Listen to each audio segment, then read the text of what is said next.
बहुत पुरानी बात है। एक बार एक पेड़ पर एक तोता बैठा होता है, तो नीचे से यमराज जी गुजर रहे होते हैं। अब यमराज जी की नज़र जब तोते पर पड़ती है, तो यमराज जी थोड़े मुस्कुराते हैं और चले जाते हैं। अब तोते को लगता है डर, तोते को पता होता है राम यमराज जी किसी को देखकर ऐसे नहीं मुस्कुराते।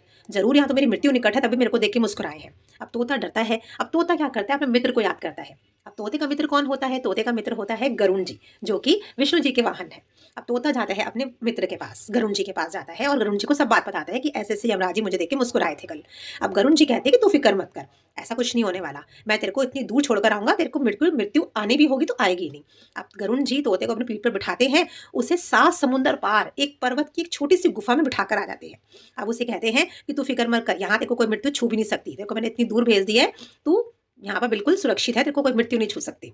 अब वो तोता यहाँ पर बड़ा खुश होता है। अब गरुण जी कहते हैं, "तू रुक, मैं अभी यमराज की खबर लेता हूँ कि तेरे को देख के मुस्कुराए कैसे वो।" अब गरुण जी यमराज के दरबार जाते हैं। अब यमराज जब गरुण जी को देखता है, तो सब खड़े हो जाते हैं उनको, क्योंकि गरुण जी विष्णु जी के वाहन होते हैं। अब गरुण जी यमराज जी से बोलते हैं कि भई ऐसे-ऐसे तुमने कल मेरे दोस्त तोते को देखकर तुम मुस्कुराए थे, तुम क्यों मुस्कुराए थे? तो यमराज जी कहते हैं कि वो अच्छा मैं तो उसको देख के इसलिए मुस्कुराया था क्योंकि उसकी मृत्यु जो है वो 7 समुंदर पार जाके एक पर्वत की गुफ़ा में थी, जिसमें बिल्ली ने उसको खा लिया था और उसकी मृत्यु वहाँ होनी है। और मैं कह रहा था कि ये तो आज यहाँ बैठा है, ये इतनी दूर जाएगा कैसे? इसकी मृत्यु तो वहाँ लिखी है, ये इतनी दूर जाएगा कैसे? और अभी ये बात ही कर रहे होते हैं, इतने पीछे तोते की आत्मा आ जाती है। तो यमराज जी कहते हैं, "ओह! देखो पीछे आ गई आपकी तोते की आत्मा।" अब यमराज जी कहते हैं कि लेकिन ये बात मैं समझ नहीं पा रहा कि कल तक तो ये यहाँ पर था, ये इतनी दूर एक दिन में 7 समुंदर पार उस पर्वत के पास कैसे चला गया?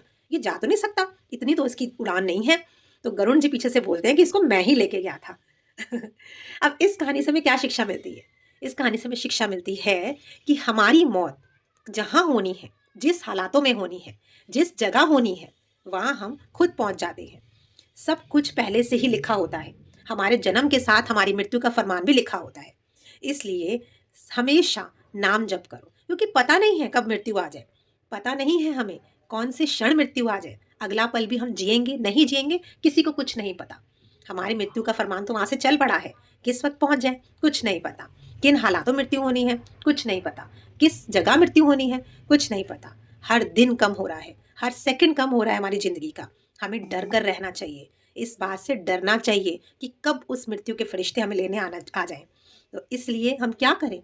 वहाँ तो हमारे साथ कुछ नहीं जाने वाला, क्योंकि हम तो पूरा टाइम बस पैसे इकट्ठे करने में, बस प्रॉपर्टियाँ खरीदने में, रिश्तेदारों को खुश करने में, अपनों को खुश करने में लगे रहे हैं।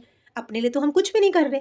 तो थोड़ा-सा सेल्फ़िश होइए, थोड़ा-सा सेल्फ़िश बनिए, अपने लिए सोचिए, क्योंकि मृत्यु के बाद ये सब नहीं जाने वाला। कोई रिश्तेदार हमारे साथ नहीं जाएगा, कुछ नहीं होने वाला।